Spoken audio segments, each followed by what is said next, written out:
написаха това писмо, което ви го прочетах.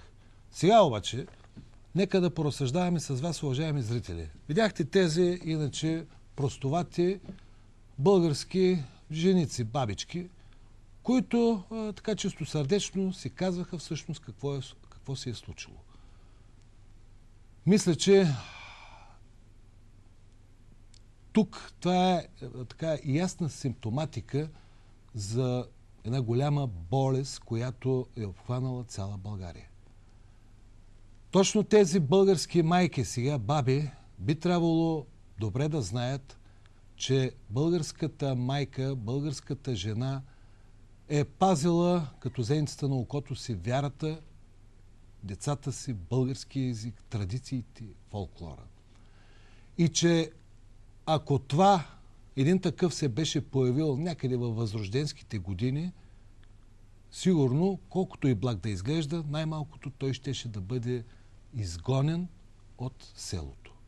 Питам се, къде се къса връзката с миналото? Къде е българският народ и коя е причината, че една част от българският народ толкова много да изпростее и да загърби традицията, религията и да повярва на този, който му говори купища глупости? А селото е твърде малко и те знаят всъщност какво проповядва. Те знаят, че той категорично твърди, че трябва да се горят иконите, да не се ходи в манастир, въобще всичко това, което чухте преди малко. Независимо от всичко. За тях той е арен човек. Чухте го. И се натъкваме на някаква странна и извратена родова представа за арния човек, за добрия човек. Защото за българина арния и добрия човек винаги е бил първо българин, второ вярващ човек, религиозен и трето родолюбец. Къде изчезнаха всички тези традиции? Къде се стопиха? Нима родовата памет наистина, както казва онази, която неща да изпомена името Балева, някъде е изчезнала. Нима тези женици нямат памет. Нима не знаят за какво става въпрос.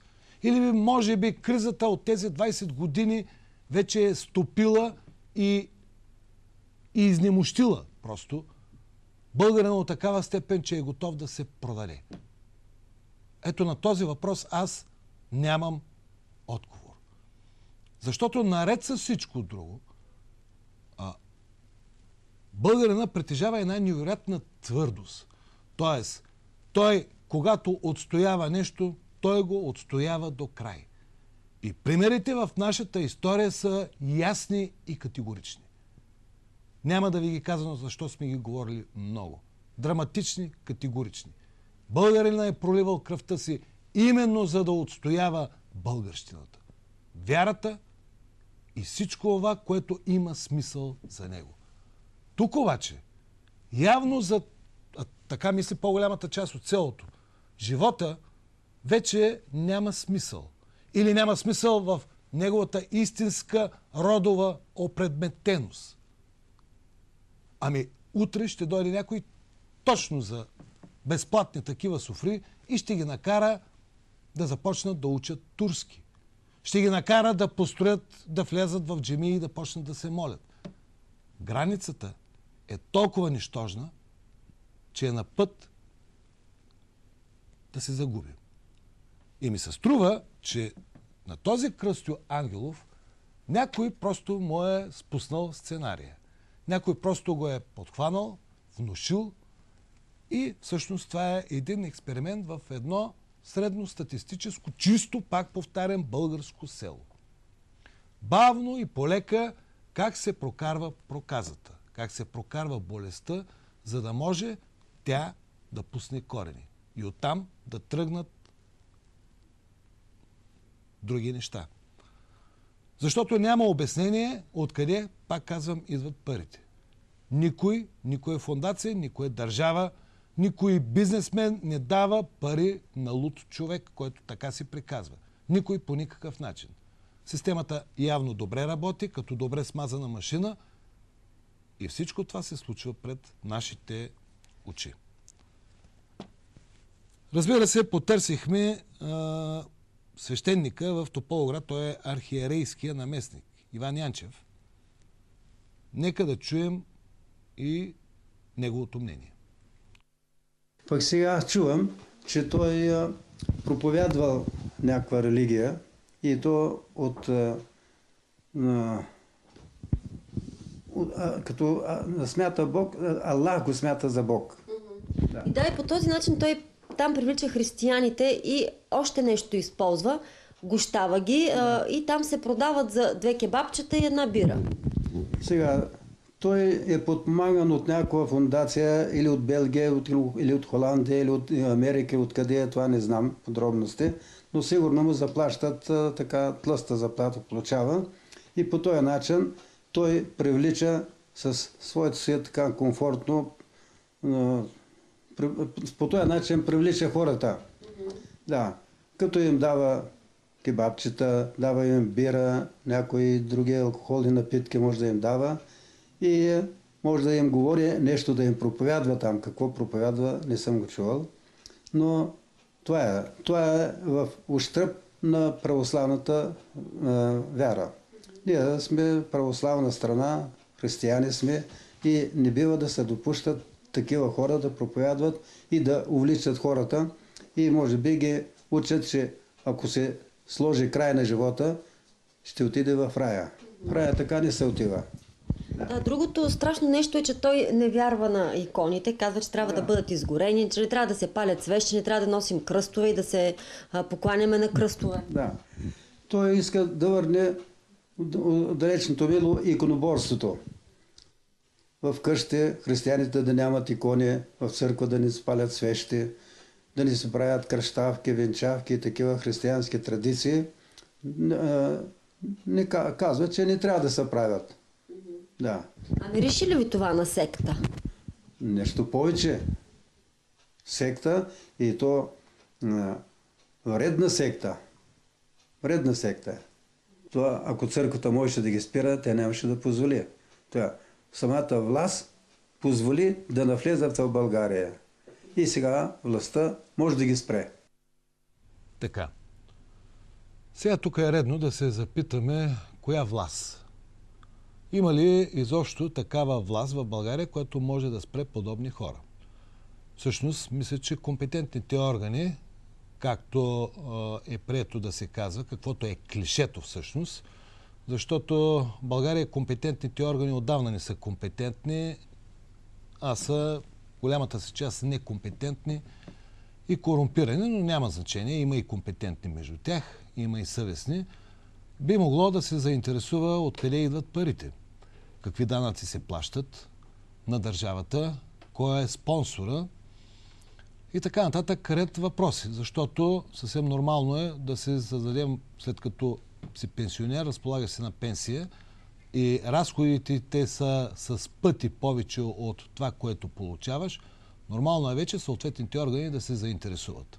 И аз не бих приел твърдението, че там има един, който той е вярващ човек, защото, пак казвам, говорим за много пари. Говорим за пари, които най-вероятно идват отвънка. Може би Турция, може би Белгия, чухте свещеника. Впрочем, говорейки за Белгия, веднага се сещам и за братя Юзиирови, които идват от Белгия, опитаха се в България да основат партия, пробваха, не стана. Сега в Белгия са основали религиозна такава ислямска партия. И е крайно време, в крайна сметка, българската сетивност да стане малко по-чувствителна. Защото в противен случай, уважаеми зрители, бавно и полека ще ни превземат. Бавно и полека ние си отиваме.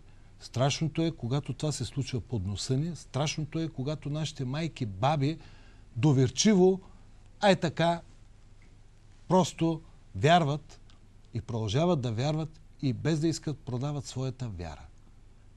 И това става пред всички нас. Това е простата истина. И друга няма. Защото звънете двата телефона, Нека да чуем първия най-зрител. Ало! Ало, чуваме ли се? Ало? Слушам ви, откъде се обаждате. Добър вечер, господин Касабов. Потресен съм, че в това село има такива предатели. Да не забравяме, че в това село е дало много достойни българи, като отец Велик Вичев, който написа историята за село Покрован, Ивайловградско, как през 1913 година турски бивши бузука и клал българите. Просто, господин Касабов, потресен съм. Благодаря за вниманието. Благодаря ви и аз. Аз също не можех да повярвам, за съжаление, обаче това са фактите. Ало! Изключете звука на телевизора си. Изключи звука, дай ми телефона. Дай да кажа някакво думи. Ало, слушам. Да, слушам. Чувам ви, откъде се обаждате. От Тополовград се обаждам. Слушам ви. Ами, този човек, Кръсто Ангелов, значи аз съм председател на СДС в община Тополовград. Николай Карамалиев се казва. Така. Така, този човек, Кръсто Ангелов, той първо ще ви каже къде е работил. Значи е бил шеф на бетонов център. След това е бил шеф на срем кариерата.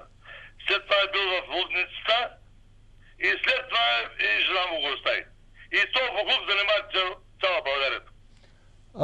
А парите, сега ще ми кажете ли, чакайте малко, ще ми кажете ли парите откъде ги взима? То е хубаво. Добре, Няма пари изобщо, грам пари няма. как да няма, та кой ги организира? Няма пари няма. Аз го знам кой представлява този боклук. Добре, само че ето това тук, тези турнири и всичко останало, чухте анкетата, тези големи софри няма откъде да дойдат. Ало.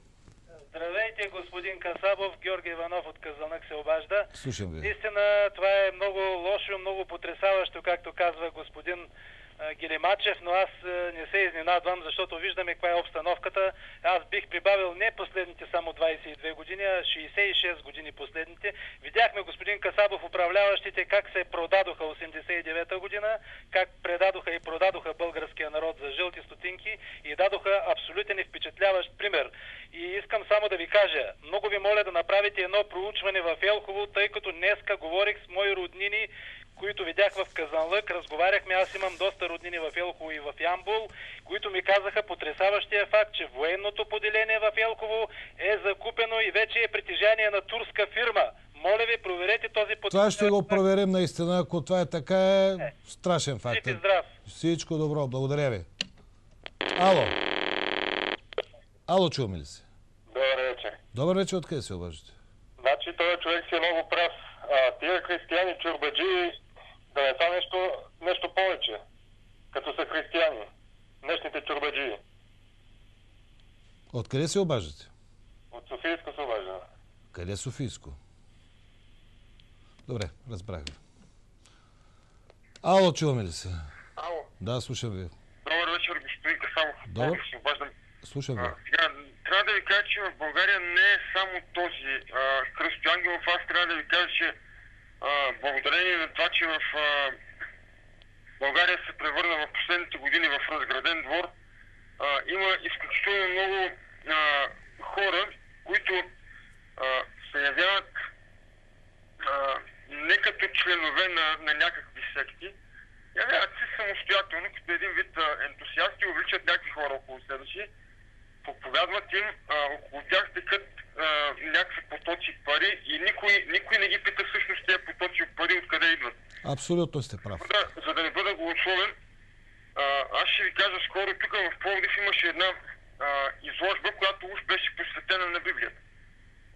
Тая изложба, вярно, изложбата беше много хубава, много интересна. Когато питах обаче кой организира тая изложба, никой не ми даде ясен и директен отговор. Как се казва човека, който организира?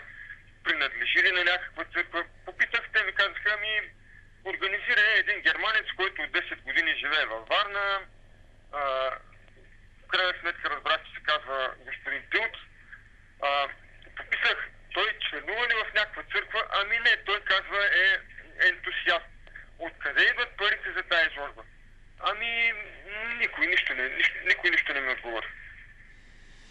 И въобще, точно по тази причина, заради това, че България се превръща в разграден двор, има толкова много хора в България, точно